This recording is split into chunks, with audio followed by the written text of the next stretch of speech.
आज आपण सगळे दुर्दैवी एका प्रसंगाला सामोरं जातो। जी घटना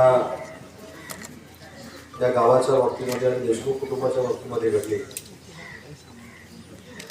त्यासाठी स्वतः राज्याचे उपमुख्यमंत्री एकनाथ शिंदे साहेबांच्या निर्देशानुसार दोन गोष्टीसाठी मी आणि सहकारी मंत्री संजय सिरसाट साहेब या ठिकाणी आलो।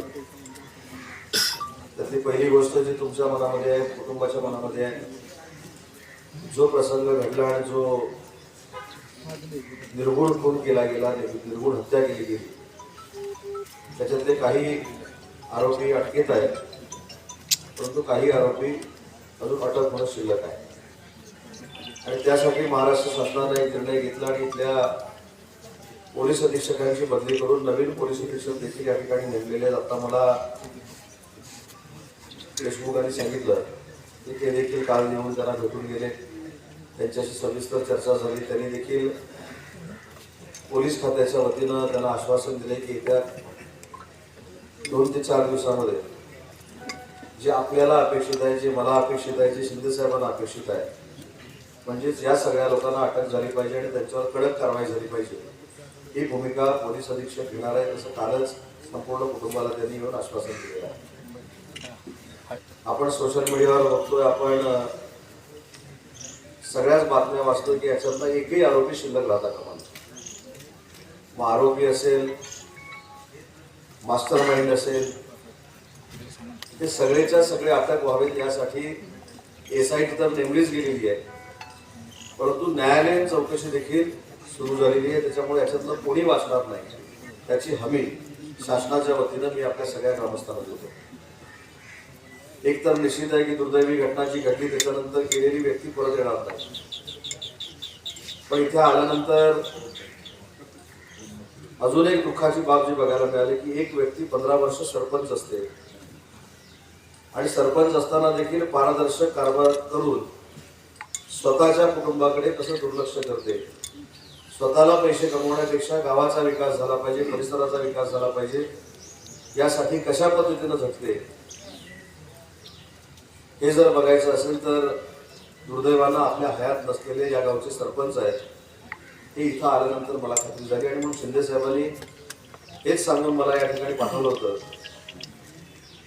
की शेवटी सरपंच म्हटल्यानंतर प्रत्येकाचा विचार वेगळा असतो, परंतु एखादा सज्जन सरपंच जर असेल, लोकांमधला सरपंच असेल, दुर्दैवानं ते आज आपल्यामध्ये नाहीत, परंतु त्यांचं कुटुंब हे अतिशय ताकदीनं सुस्थितीत उभं राहायला पाहिजे, ही माननीय एकनाथ शिंदे साहेबांची इच्छा आहे।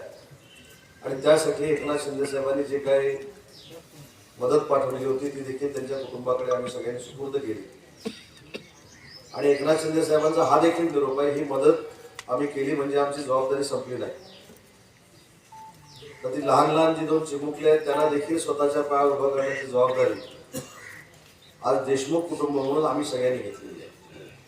त्याच्यामुळे तुमच्या ज्या ग्रामस्थांच्या भावना आहेत त्याच आमच्या भावना आहेत। राज्याच्या मुख्यमंत्र्यांनी देखील याच्यामध्ये अतिशय सतर्कतेनं लक्ष घातलेलं आहे, तातडीनं काही आदेश दिलेले आहेत। आणि म्हणून पोलीस अधीक्षकांना 1-2 दिवस आपण तपास करायला संधी देणं आवश्यक आहे, कारण ते कालच रुजू झालेले आहे। पण मी एवढाच तुम्हाला शब्द देतो की तुमच्या मनात जे आहे त्या शेवटच्या आरोपीपर्यंत शासन पोहोचेल आणि पुन्हा पिढीमध्ये असा प्रसंग भविष्यामध्ये घडणार नाही, अशा पद्धतीची तजवीज महाराष्ट्र शासन नक्की करेल, एवढाच मी आपल्याला शब्द देतो। तुमच्या सगळ्यांच्या दुःखात आणि देशमुख कुटुंबाच्या दुःखात आमची पूर्ण शिवसेना, एकनाथ शिंदे साहेब आणि आम्ही सगळे सामील आहोत। आणि दुसरं जाता जाता एकच सांगतो की सरपंच म्हणून त्यांच्या मनामध्ये ज्या काही या गावाच्या विकासाच्या संकल्पना होत्या, ज्या परिसराच्या विकासाच्या संकल्पना होत्या, त्या देखील संकल्पनांची जबाबदारी आज आम्ही स्वीकारलेली आहे। त्याच्यामुळे तुमच्या गावामध्ये विकासाचं काम करणं ही जशी त्यांची इच्छा होती तशी त्यांचे सहकार्य म्हणून आम्ही देखील विकासाची ताकद तुमच्या गावाच्या मागे उभं करू।